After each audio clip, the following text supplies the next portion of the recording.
na ikawa mwisho wa ASP na TANU.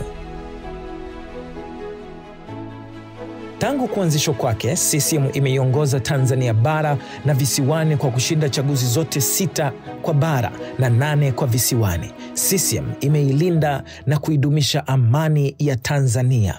CCM iliitoa nchi kwenye anguko la kiuchumi. CCM imeunda taasisi za serikali na kuzilea zile binafsi. CCM imetengeneza mazingira mazuri kwa biashara. CCM imejenga miundombinu. CCM imeelimisha Watanzania ndani na nje ya nchi. CCM imedumisha usemi wa 50-50 kwa kutoa rais wa kwanza mwanamke Afrika Mashariki na Kati, Rais Samia Suluhu Hassan, na hata spika wa bunge Anna Makinda pamoja na Dr. Tulia Ackson.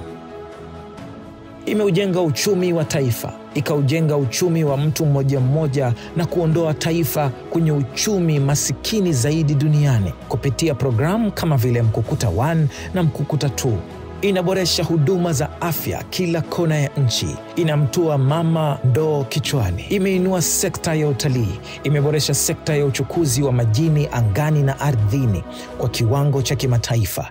Imeilea Tanzania iliyokuwa na Watanzania milioni 1 na sasa milioni 60 na zaidi. Imeondoa ukabila na ubaguzi wa aina yoyote ile na kudumisha uhuru, umoja na mshikamano. Ikapunguza vifo vya mama na mtoto. Imekuza teknolojia. Imetengeneza ajira kwa Watanzania. Imeinua sekta ya michezo. Imelifanya taifa kuwa na uhuru wa kuabudu. Imetengeneza moja ya jeshi imara zaidi Afrika na kuimarisha ulinzi na usalama kwa kuwa na majeshi mbalimbali nchini. Imeilea demokrasia kwa kuwa na vyama vingi vya siasa tangu mwaka 1995 na kudumisha uhuru wa maoni. Imeifungua nchi na kukaribisha wageni, na sasa Tanzania inajinasibu kwa kusema hapa ni nyumbani. Duniani kuna vyama vikubwa na vikongwe zaidi.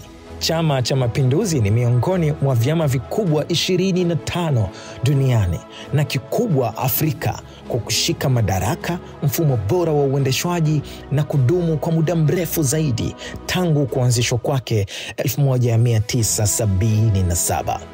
Sasa CCM inayojitambulisha kwa rangi za kijani na njano yenye makao yake makuu jijini Dodoma ina wafuasi zaidi ya vyama vyote nchi nzima, ikipendwa na kufuatiliwa na watu maarufu na wale wasio maarufu, wakiwemo vijana na akina mama, akina baba na hata watoto. Inasherehekea kazi walioifanya kwa miaka 48, kazi ya kitume, kazi kubwa inayostahili pongezi na pole. Haikuwa kazi rahisi hata kidogo kumjenga mama Tanzania ambaye tunaye na tunatamba naye. Kila laheri mnapoendelea kuijenga nchi.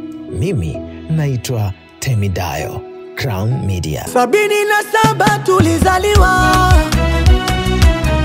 na hivi sasa tumekuwa